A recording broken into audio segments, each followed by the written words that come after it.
Hey, yo, TGIF.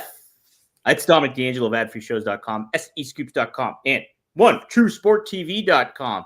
And we got to talk a little SmackDown today. Going to talk a little bit of Slammys with none other than Mr. Robert Karplus, W Creative _ish. Robert, did you have a favorite TGIF block show during back in the day? I think Perfect Strangers probably had the best theme song of any of those shows on there. That was a strong one. That was a hell of a show. I think everybody enjoyed Full House, and who couldn't love Dinosaurs, the beloved show that ended with them murdering everyone. I did love Dinosaurs, man. I remember the Pizza Hut puppets. They made the Pizza Hut puppets for those. Those were great, man. They did that for The Land Before Time as well. Oh yeah, that's true. Yeah, which was a terrible film, terrible series. First movie I saw in theaters ever. That explains a lot. Does it? It's Florida Gator Friday. The tip off is in less than 7 hours. I've got my orange and blue. I got my Guy Harvey Gator shirt on right now. I am ready to go. But more importantly, Dom, I didn't read the run sheet. I have no idea what we're talking about today. And this says the Slammys Return. So I don't know if that's in reference to the Slammys actually returning or something else. I'm flying behind. You dictate, man. The Slammys are back, Robert. They are back and better than ever. I don't know about that. But we'll preview SmackDown first. Let's get some shout outs to some folks in the chat here. We got Johnny Disco saying, Happy SmackDown Friday, R&I. Are they airing early on Netflix internationally? I don't know about that, Johnny. I don't know. We're in America here. We're Americans. All of our friends will comment down there. That got a little... It's going to mess up people's algorithms. They're going to hear that. And they're going to be like, oh, no, we're going to be on a totally different feed going forward. It's going to be us and old clips from InfoWars. Sabrina the Teenage Witch. That's another good one, Cammy. Nice choice. Sabrina's on the back end of everything, but I liked it. I enjoyed the classic Full House, Family Matters, Step by Step, and then Perfect Strangers, or Hanging with Mr. Cooper a little later on. Yeah. That's a good one too. It wasn't a good show. Hanging with Mr. Cooper, not a good show. I did like all due respect to Mark Curry. Yeah, I liked Mark Curry. Not the mama. Yes. No, let's. Friday Dinosaurs hated it. That's solid in Living Color reference. Yes. Oh man, I love that too. All right, let's get to it. Oh, Joseph Watch the morning. Rumor heads need Roomies awards. Oh man, what kind of awards would that be? We did an end of year award last year. Did we? Yeah, I guess we did. I'm begging you to pay attention to the program, Dom. It's just one ear out the other. None of that surprises me.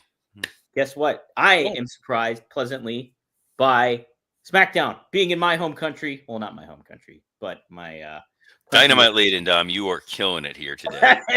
Yes, they're in Italy. Yay! Hey, it's back in Italy.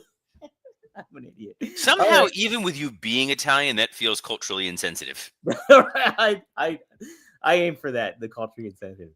But we got SmackDown preview. It's Roman Reigns, Seth Rollins, and CM Punk are headed to SmackDown. Man, what a confrontation we got. Seth Rollins did an amazing job promoting this on Raw, and now we're going to get the showdown. What do you have? What expectations do you have of this year? We're going to make it a WrestleMania official match. I'm taking it, Robert, tonight. Yeah, this will solidify that match. This feels like one of the night one main events, especially given that Paul Heyman is going to be part of the roast on Sunday. Oh, yeah. So my guess is they're going to use this as the Saturday night stalking horse, and then Sunday night will be all about Cody and John Cena. The question is whether or not this is just going to be a match of pride, or they're going to put something on the line. There'll be some sort of future title shot widget, something or other that they're going to be going for. Career on the line? Someone's career? Why are you trying to get rid of? I mean, as much as we'd want to get rid of Seth Rollins at this point, no, you can't get rid of any of those three. Stop trying to take away people's livelihoods. Man, you really are going like this became such an alt-right podcast. You're screaming about us being Americans. You're doing racially insensitive voices. Now you want to see people fired. You're like an incredibly poor version of Elon Musk. Oh, man. Well, yeah. way to back off that. What else we got here? Old head here says Meltzer, who we all love and respect, says the triple threat has no story. Any thoughts on that? Yeah, Dave Meltzer's an idiot. It's got a bit of story. There's a tremendous amount of story. The whole idea that Seth Rollins, turned on Roman Reigns all those years ago, which ultimately led to the creation of the Tribal Chief, which ran roughshod, which Seth then ultimately had to try to help eliminate. You then have Roman Reigns and Paul Heyman both fighting over, Roman Reigns and CM Punk both fighting over Paul Heyman and his lady lumps, and then you've got the fact that Seth Rollins and CM Punk hate one another. Not to mention the fact none of those three really have anything else to do. So those are all good stories and reasons, because sometimes the story for WrestleMania is just, hey, they got to find a way to get to WrestleMania. Would you be more into just Roman Reigns and CM Punk straight up as a match instead of Seth being involved? I know, I'm just saying from a fan perspective. I understand the booking and WWE thought process behind it all, getting Seth involved. But would that be more engaging match for you? Yeah, possibly, but then the problem is someone has to go over. True. Yeah, that's a good point. So you think sex? I almost said sex. I did say sex now, but Devin Dowling with some late breaking news here. Oh, what is this? My wife's water broke last night, but the Whoa. doctors told us not to come yet. We're just waiting for contractions to intensify right now. We'll keep us updated on timing. It's 10 minutes apart, and then you got it. I've been a little while. What I love is you can take it off the Okay. screen. When my wife went into labor with my second child, the joke was we kept saying, just don't give birth on opening night. And working at the Panther, it's kind of the biggest night of the year. I'm saying goodbye to her in the morning. She's getting up to go say goodbye, and she's like, "Oh, my water just broke." I'm like, "Very funny." Sure enough, her water broke. Ultimately, when she gave birth, they announced it on the air during the Panthers game. Seriously? They announced my son's birth on air, Wow. which is so exciting. And it's so cool that, Devin's going to be a father soon. And here the name of the child is going to be, whether it's a boy or a girl, Dominic. Oh, Dominic Robert Dowling. I like it. There we go. Congrats. Dominic Robert Dowling. Sounds like a character on a soap opera. It does, doesn't it? Yes. Young and the Restless, baby. No. All right. This is an all my children show or nothing at all. Oh my goodness. We are going to have a debate Young on that. and the Restless. What kind of nonsense is that? We don't need to talk about soap operas. We're talking pro wrestling. That's right. Speaking of soap operas, we got Jade Cargill returns to action against Liv Morgan. Some drama going between Jade and Naomi. So what do you expect here, Robert? That should be a kind of an interesting match. They're doing the actual match on the show? Yeah. Wow. It's a taped show, so that's a plus. You need a draw, because whatever happens on this show, obviously the results will wind up getting out there in advance. Or just do what I'm doing right now, because I'm on a complete media blackout because I did not get to watch the Severance finale last night. So I'm trying to avoid any and all communication other than coming here for this. So just try to avoid going online for a couple hours so you don't get the SmackDown spoilers. But knowing that you're going to get a match that kind of feels like it should have been in another world on a WrestleMania, this could be a lot of fun. I think this will play into Bianca's more heelish leanings. Maybe she's going to help Naomi. We'll see. But having it on a pre-tape show where they can kind of massage some of the potential errors in Jade having her first match back in a few months, not a terrible idea. No, I'm intrigued. I think that's a fun international match to kind of have. And we also have a big Haas fight. It's the return of Braun Strowman locking horns with Jacob Fatu. Oh, Nelly. What do you think of that, Robert? Can you never say Haas fight again? Haas fight. Don't like it. Look, Jacob Fatu is obviously a big star. And who's the guy he's wrestling again? Braun Strowman. Exactly. We've already forgotten Braun Strowman. I have no time or patience for Braun Strowman. I lost any remaining time or patience I had left when he failed to properly sell Fatu's attacks in the corner. Kept turning his head and body during the running hip attacks. He is the king of boo-boo face. He's also the king of incredibly tiny face on a very large head. It doesn't look like it works, but it looks like it was like rendered incorrectly in a video game. And that's just how he walks around. So he needs to do the honorable admiral thing and just get murdered there in this match. My goodness. And Devin Dowling, who again, worried about the most important questions going into being a father, which was why wasn't this SmackDown live at 3 p.m. or whatever like Raw? So the live across the globe thing is a Netflix play. That's an opportunity for WWE to flex its international muscle and show, hey, we can attract an audience anywhere, anytime. USA charges ad rates, and they charge different ad rates when it is a primetime program versus a daytime program. They also do not want to put SmackDown up against most of the NCAA March Madness games, because anyone that's home today with their TV on is going to be watching college basketball. So allowing this to air at 8 o'clock normal time, get your full ad rates, they're not going to shift it. And most people, I don't know how many people necessarily are watching SmackDown live all the time. I'll watch Raw live. SmackDown I'll usually tape, and I'll watch it Saturday morning, just because it's tough on a Friday night to say, yeah, we're gonna forego family time, or we're gonna forego date night, because I got to see what's going on with LA Knight. You mean you can't merge both those together? I can, if I don't want my marriage to sustain. Yeah, I can't blame you there. All right. Gee, thanks. I like the other half of my stuff. Yeah, that's it.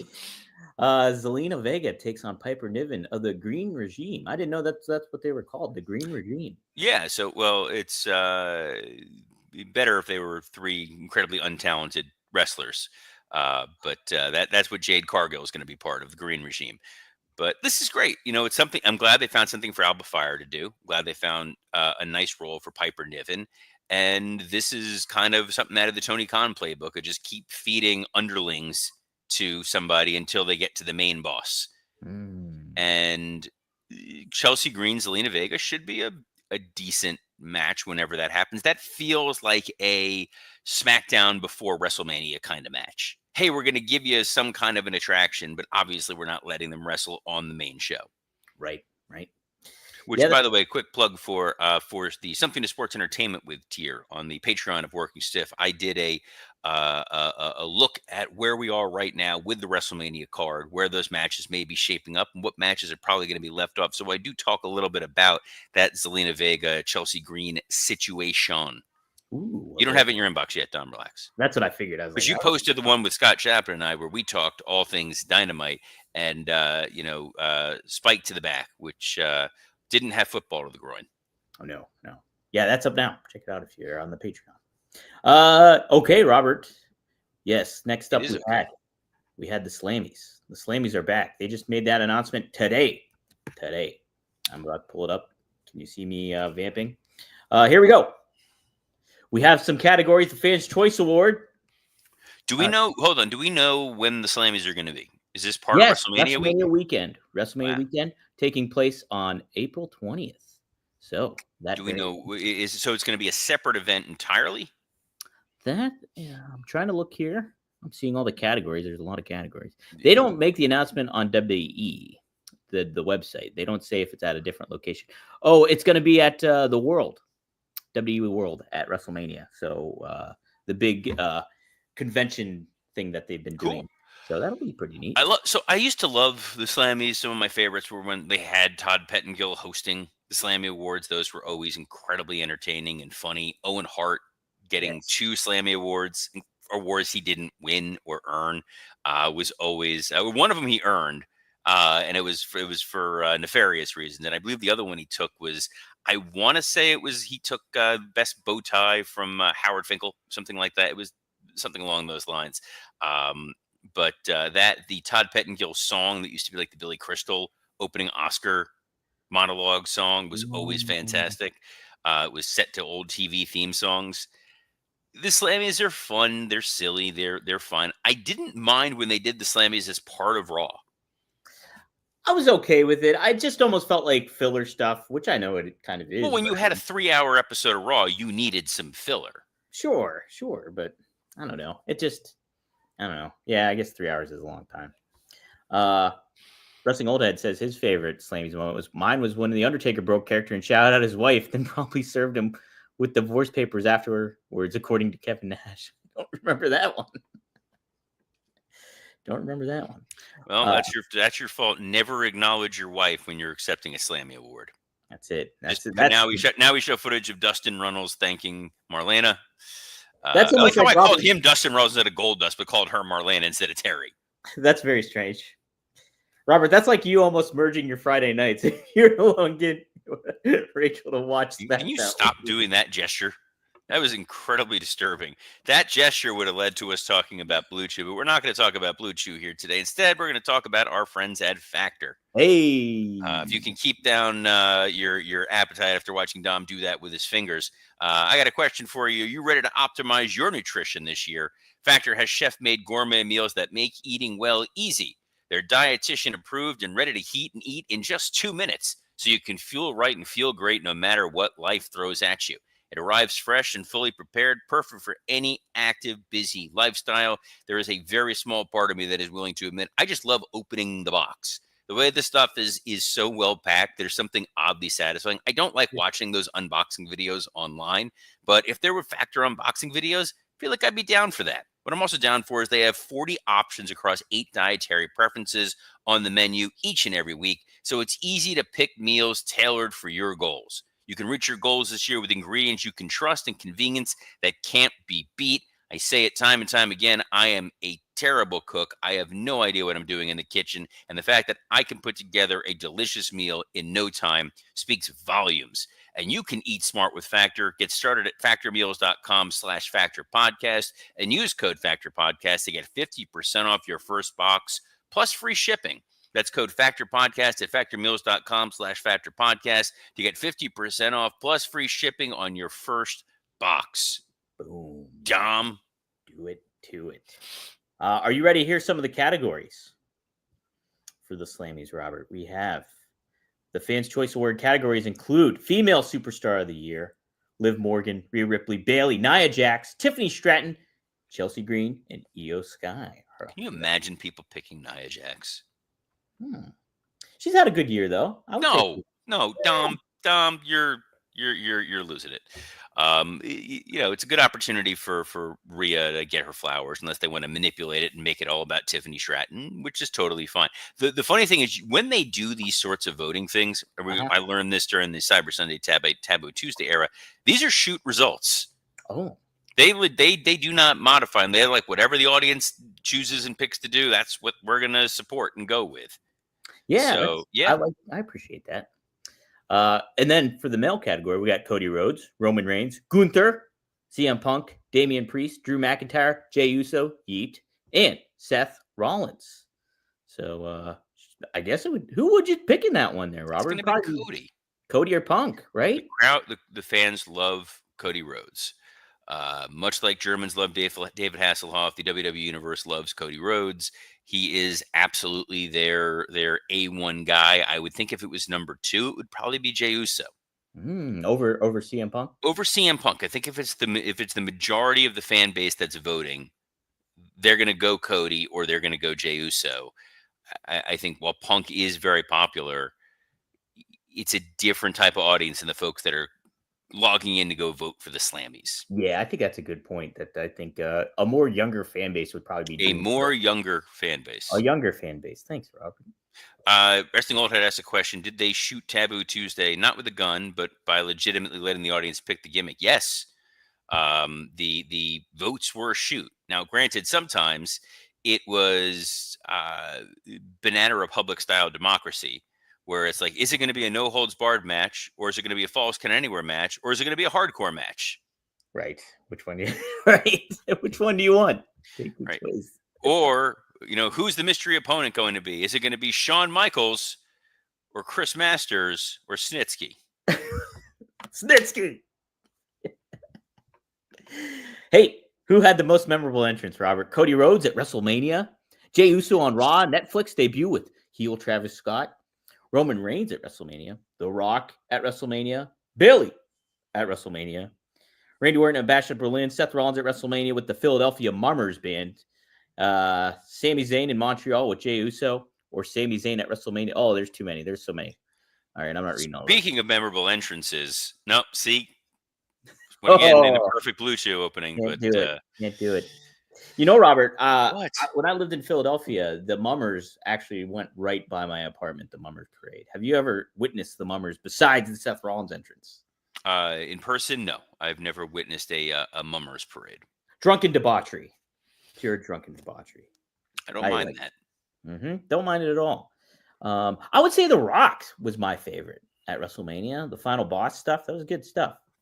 It's one of those things like I'd have to look and see which one it was to actually remember it. I think Yes. that's part of the problem. Some of those entrances do kind of blend together. Probably not since John Cena's Chicago old timey gangster entrance with CM Punk as a random dude holding a Tommy gun. Oh my God, I didn't know that.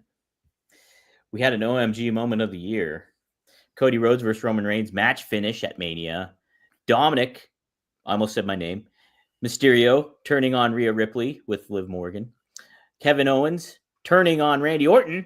New Day turning on Big E. Ooh, that's got to be it. I would think that Well, would. that's one. That's going to wind up being. And again, we're talking end of the year, and it's March.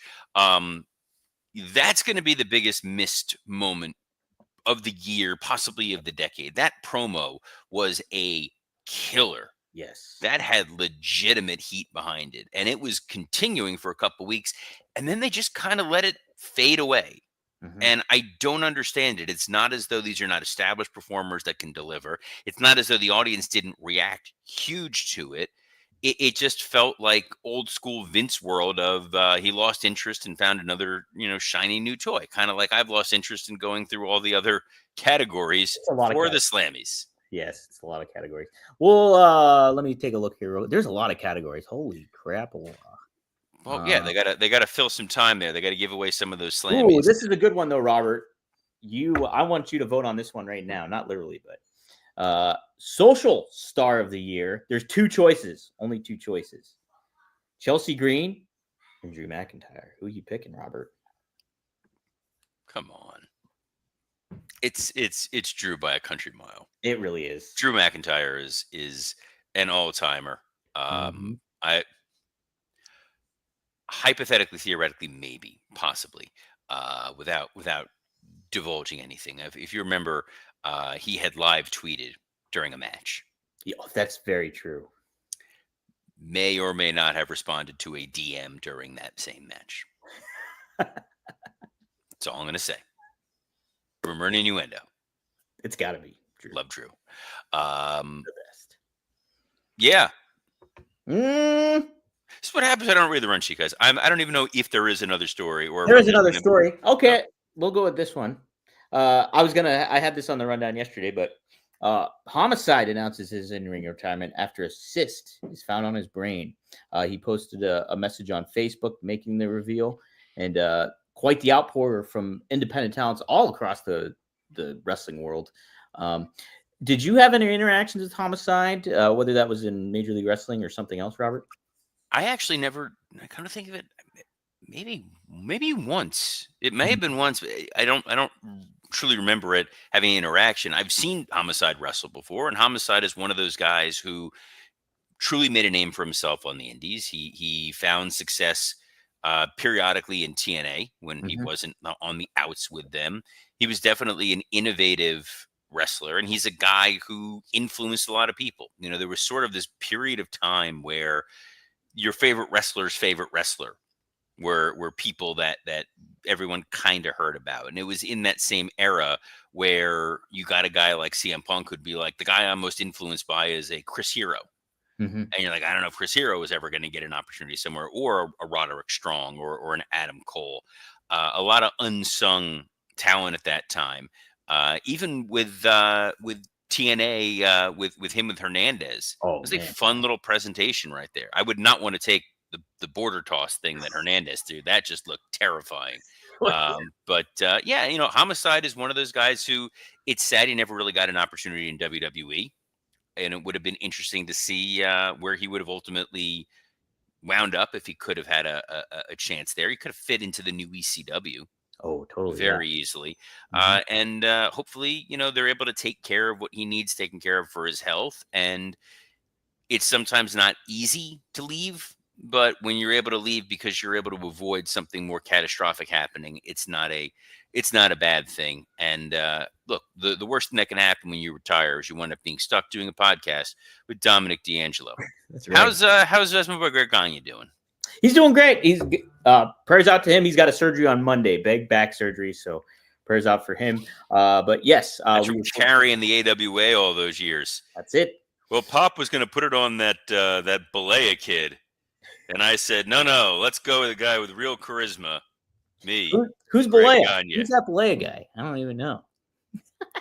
I'll give you some thunder in paradise. We could talk about that every Tuesday at 4 p.m. Eastern Standard Time. We go live, and the new episode drops every Thursday. So be on the lookout for that. FourHorsemenNetwork.com. RVD and I will be going live at some point this weekend to cover the Only Wrestlers show, the first inaugural show that he had in Los Angeles yet last night. So we'll be covering that. Last week we had Sandman on, one of our best episodes yet. So you can check all that out at rvdtv.com.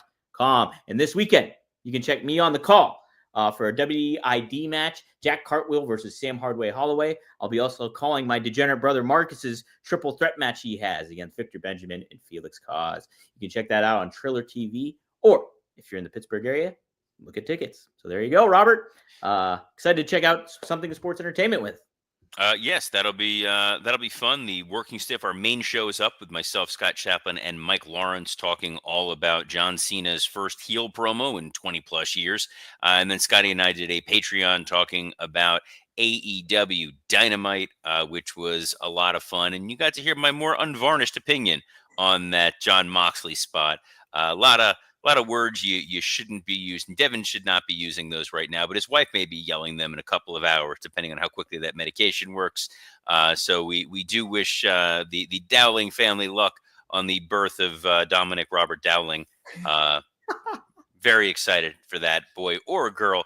But on behalf of the man too scary to wear sleeves, Dominic D'Angelo, I'm Robert Karpelis. Best of luck in your future endeavors, and let's go Gators. Go Gators. Go to the gun show, baby. Bam. Bam.